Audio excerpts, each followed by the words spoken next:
दशरथ जी ने कहा, प्रभु गुरुदेव, जैसे सभी लोग राम को प्रेम करते हैं, पूरी अयोध्या भी प्रेम करती है और पूरी अयोध्या यही चाहती है कि राम को अयोध्या का राजा बना दूं। वशिष्ठ जी ने कहा, दशरथ एक बात बताऊं, प्रेम करने के मामले में राम तुमसे कहीं बहुत आगे हैं। महाराज दशरथ, आपको पूरी प्रजा प्रेम करती है, परंतु राम की अयोध्या तो प्रेम करती है, परंतु राम के शत्रु भी राम को स्मरण करते, याद करते हैं। राम और रावण का युद्ध चल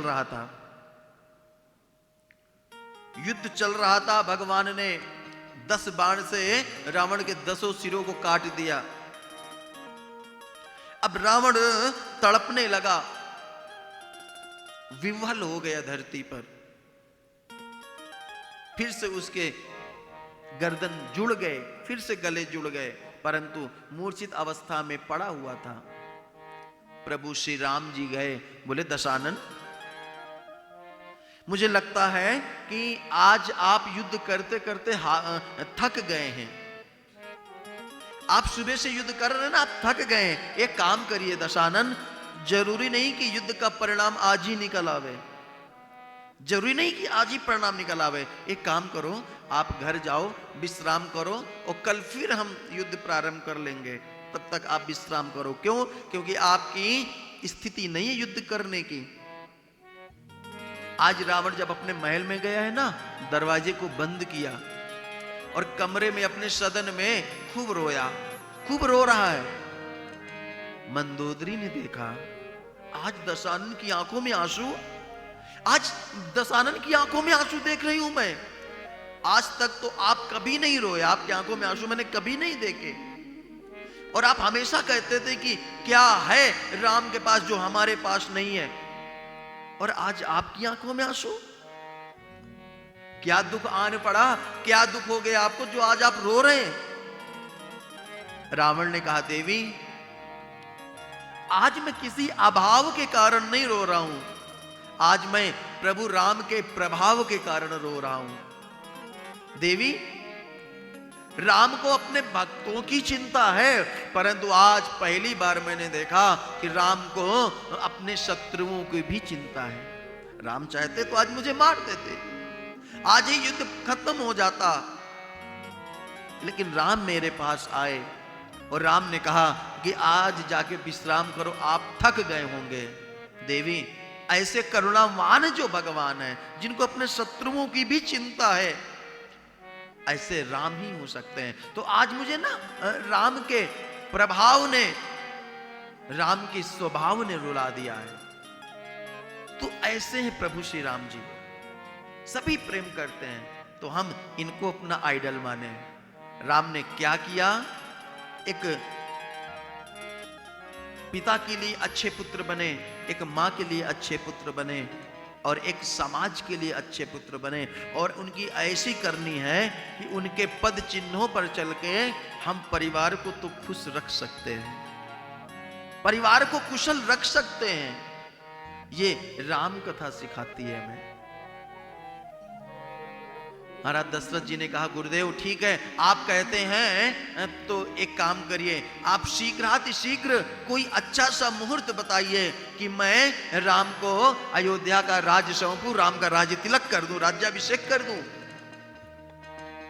वशिष्ठ जी त्रिकालज्ञ हैं, ध्यान से सुनना आप लोग। वशिष्ठ जी ने ध्यान करके देखा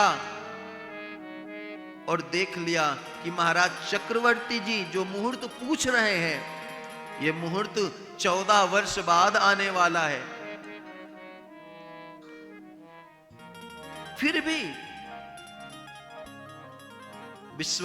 वशिष्ठ जी ने कहा, महाराज एक काम करिए, आप राम को ना राज्याभिषेक आज ही जाके कर दीजिए, विलंब मत करिए। वशिष्ठ जी ने कहा, यदि आज राम राजा बन गए तो हो सकता है कि ये ब्रह्मा की लेखनी मिट जाए, बदल जाए। यदि आज बना देंगे तो क्यों? क्योंकि कल के बाद फिर 14 वर्ष के बाद ही ऐसा योग आएगा। ध्यान देना, ये मैं नहीं कह रहा हूं।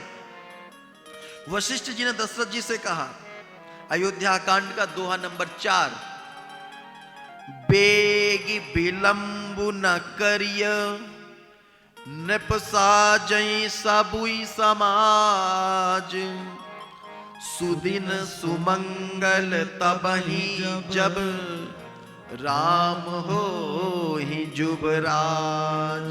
महाराज देर मत करिए, बेगी जल्दी करिए, विलंब ना करिए, विलंब मत करिए, देर मत करिए, जल्दी करिए। क्यों? क्योंकि सुदिन सुमंगल, वही दिन मंगल है, वही दिन अच्छा है जब प्रभु श्री राम राज्य पे अभिषिक्त हो जाएंगे। जब राम का राज तिलक हो जाएगा वही मुहूर्त शुभ हो जाएगा। इसलिए देर मत करिए। वशिष्ठ जी की बात मान लेनी चाहिए दशरथ जी को, तुरंत कर देना चाहिए। नहीं, दशरथ जी ने सोचा हम सूर्य कुल के हैं, तो कल जब प्रातः सूर्योदय होगा तब हम राम का राज्याभिषेक करेंगे। अपने दरबार में आए और उन्होंने घोषणा कर दी कि कल सूर्योदय के पश्चात राम का राज्याभिषेक होगा, राम को अयोध्या का राजा बनाया जाएगा। सभी सुन के हर्षित हुए, प्रमुदित हुए, प्रसन्न हुए। परंतु एक मंथरा है महाराज, जिसको प्रसन्नता नहीं हुई। कहते हैं कि देवताओं ने सरस्वती को भेजा और मंथरा की बुद्धि को बिगाड़ा, और मंथरा की बुद्धि बिगड़ने के बाद मंथरा कैकेयी को भड़काई और कैकेयी ने वरदान मांगे। ऐसा हम लोग सुनते हैं और मानस जी में भी प्रकरण आता है। परंतु आप लोगों को बता दूं मैं, भगवान श्री राम ने भी आगे कहा है कि मेरी मां कैकेयी का इसमें कोई दोष नहीं है। मेरी मां कैकेयी को कोई दोष मत देना आप लोग। क्यों? क्योंकि ये मेरी इच्छा से हुआ है। आपको पता है ये वरदान जो है ना, कैकेयी जी के पास 2 वरदान हैं। ये बचपन से ही मां प्रभु श्री राम जी को पता था, और प्रभु को पता था कि आगे ऐसी स्थिति आएगी, तो वो वचन पहले ही मां कैकेयी से भरवा लिए थे। प्रभु श्री राम ने सोचा कि जो वस्तु हमें मां कौशल्या नहीं दे सकती वो मां कैकेयी हमें दे देंगी। और मां कैकेयी प्रभु श्री राम जी को बहुत प्रेम करती थी, बहुत। अभी भी आगे कथा में आप श्रवण करेंगे इनकी लीलाओं को। हमारे मन में एक अलग से ही कुछ भर गया, या फिर हमने कहीं देखा तो हम कैकेयी को बुरा कहने लगे। कैकेयी वंदनीय है, निंदनीय नहीं है। कैकेयी वंदना करने योग्य है, पूजनीय है वो। अच्छा एक बात बताओ, कैकेयी का पुत्र कौन था? बोलो, भरत। जब विवाह होके आए थे ना, तो भरत की पत्नी कौन है? मांडवी। तो सास कैकेयी हुई ना भरत की। मांडवी की सास कौन हुई? कैकेयी हुई। अच्छा, आप मुंह देखने में अपनी कीमती सामान व्यक्ति किसको देता है? जिससे ज्यादा प्रेम करता है। जिससे ज्यादा प्रेम करता है कीमती वस्तु उसी को भेंट करता है। तो जब प्रभु आए, विवाह करके चारों आए, परंतु मांडवी को मुख दिखाई में एकमात्र मुद्री दी, अंगूठी दी। परंतु जब मां जानकी को देखा, क्योंकि श्री राम जी की अर्धांगिनी है, जानकी जी को जब मुंह दिखाई हुई ना, तो जानकी जी को अपना महल दे दिया, वो भी कनक महल, भवन। बोले बेटा अब तुम दोनों इसमें रहो। अब ध्यान देना, अगर वो राम से द्वेष करती तो अपना घर दे देती, क्या? सोने का महल, कनक भवन। वो मां जानकी प्रभु श्री राम जी को दिया, भरत को नहीं दिया। अगर उनको लोभ होता सत्ता का, लोभ होता राज का, तो फिर इतनी कीमती वस्तु भरत को देती, राम को नहीं। लेकिन राम को दिया। राम भी बहुत प्रेम करते मां कैकेयी से। जब प्रभु श्री राम रात्रि में उठते ना, कौशल्या मैया के पास लेटे होते, रात में उठते तो माँ कौशल्या से कहते, माँ मुझे कैकेयी माँ के पास जाना है, मुझे कैकेयी माँ के पास जाना है। माँ कौशल्या गोद में लेके माँ कैकेयी के भवन में जाती, खटखटाती, बोले कैकेयी बहन देख तेरा राम जागा है, और राम को सौंप देती। राम फिर कैकेयी के पास सोते। आज भी आप छोटे बच्चों को कहीं लिटा दो, लेकिन रात में उठते हैं ना तो यही कहते हैं मुझे माँ के पास जाना है, मुझे माँ के पास जाना है। और जब तक माँ के पास जाएगा नहीं तब तक वो चुप होगा नहीं, वो सोएगा भी नहीं। क्यों? क्योंकि वो बच्चा जिससे ज्यादा प्रेम करता है उसी के पास जाता है।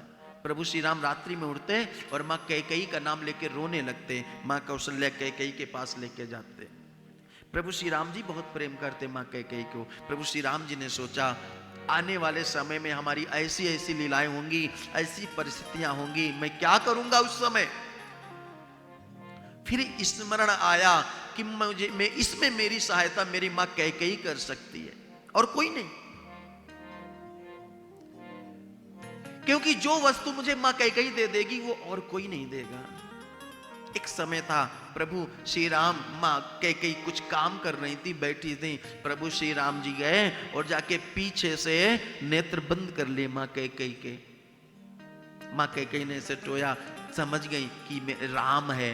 उन्होंने कहा लक्ष्मण, खोल दिया आंख राम ने। मां कैकेयी ने कहा मेरा बेटा ने मुझे हरा दिया, मैं हार गई।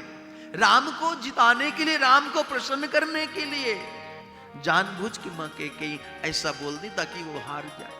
और एक बात बताऊं, प्रेम में जीतना आपकी सफलता नहीं है, प्रेम में हारना ही सफलता है। प्रेम में बहस नहीं। अपने रिश्तों को लाजवाब बनाना है ना, रिश्तों को यदि लाजवाब बनाना है तो जवाब को छोड़ना पड़ेगा, तभी लाजवाब बनेगा। और जिस दिन जवाब खत्म हो गए रिश्तों से, उसी दिन रिश्ता लाजवाब हो जाता है, बहस नहीं। अरे भाई, अपने आप को सही साबित करके किसके सामने कर रहे हो आप? अपनों के सामने क्या ही हो जाएगा। मां कैकेयी बोली ये तो लक्ष्मण है, देखा प्रभु श्री राम। राम आओ बेटा, बैठो बैठो बेटा। राम बैठे। उदास क्यों हो बेटा? मां आज राम कुछ मांगना चाहता है आपसे। मां कैकेयी तो एकदम प्रसन्न हो गई। बेटा मेरा राम मांगना चाहता है? राम मांगो। अरे आज मेरा राम मेरे से मांगेगा, ऐसी क्या वस्तु है जो मैंने तुम्हें नहीं दिया बेटा? बेटा मांगो, मैं तुम्हारी सौगंध खा के कहती हूं, तुम जान मांगोगे ना तो मैं जान भी दे दूंगी। मांगो, तुम क्या मांगते हो? राम तुम्हारे मांगने में देरी होगी परंतु मेरे देने में देरी नहीं होगी। अगर प्राण मांगोगे ना राम तो मैं प्राण भी दे दूंगी। राम ने कहा मां मैं जो मांगने जा रहा हूं ना मां, वो प्राणों से कहीं बढ़ के है, प्राण नहीं। मां कैकेयी ने कहा बेटा क्या चाहिए? राम ने कहा मां आपके पास 2 वरदान है ना पिताजी के? हाँ बेटा। मां समय आएगा तो आप 2 वरदान मांग लेना पिताजी से। क्या? पहला वरदान तो ये मांग लेना कि अयोध्या का राजा मैं नहीं, अयोध्या का राजा भरत भाई बने, मेरा भाई बने। मां कैकेयी ने कहा बेटा क्या कह रहे हो आप? राम ने कहा मां अभी दूसरा वरदान बाकी है। दूसरा क्या? मां दूसरा वरदान ये मांगना कि मेरे लिए वन का राज्य मांगना, भैया के लिए भरत के लिए अयोध्या का राज मांगना। मां कैकेयी सुनते ही एकदम स्तब्ध रह गई, एकदम शांत, मतलब जैसे कि शरीर में प्राण ही ना हो, शरीर पड़ा हो, ऐसी स्थिति हो गई। 5 मिनट तक कुछ न हिले न डुले, कुछ भी नहीं बोल पाई मां कैकेयी ने कहा राम तुमने ये क्या मांग लिया? तुम्हें पता है तुमने क्या मांग लिया?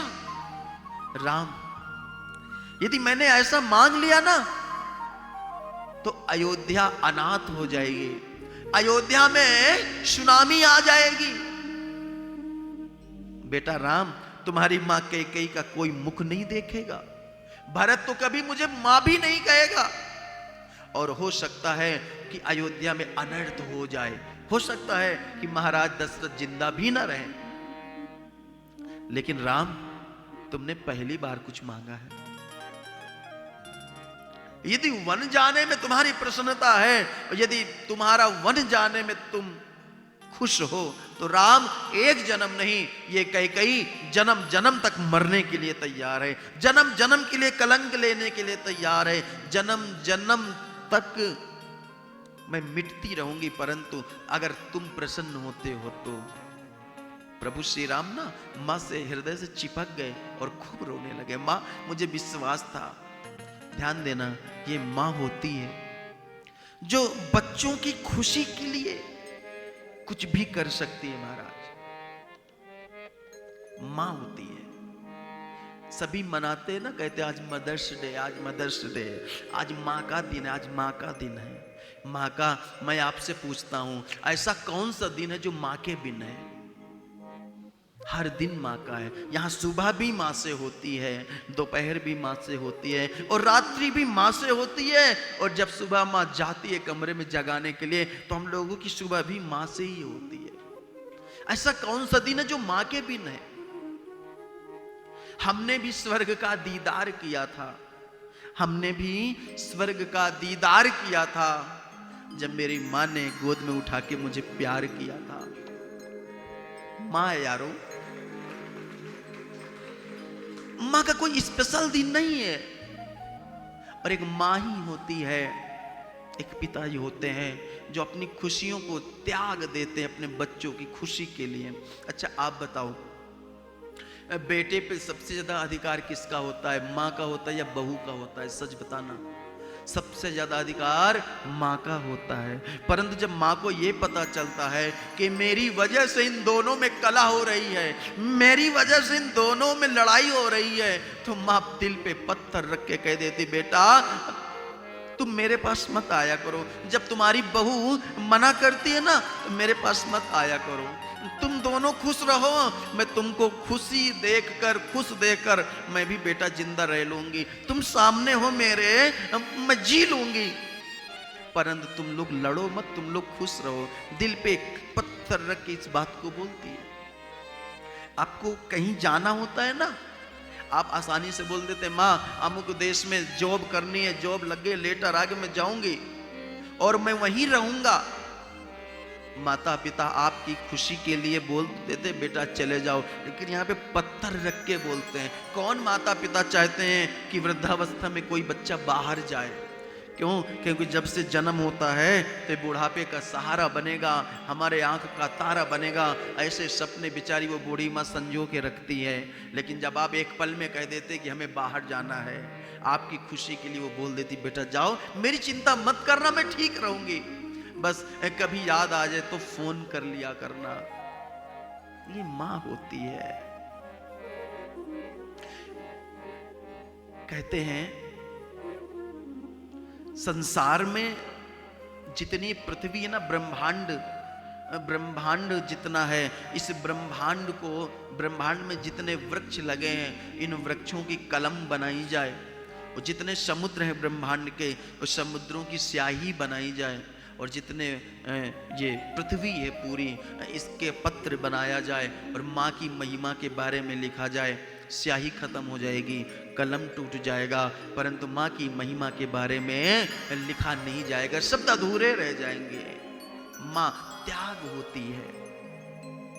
पता है, बाहर से जब कोई बच्चा जाता है ना, फोन पे सबसे बात करता है, भाई से बात करता है, भाई कहता है मेरे लिए ये ले आना, बहन कहती मेरे लिए ये ले आना, पत्नी कहती मेरे लिए ये ले आना।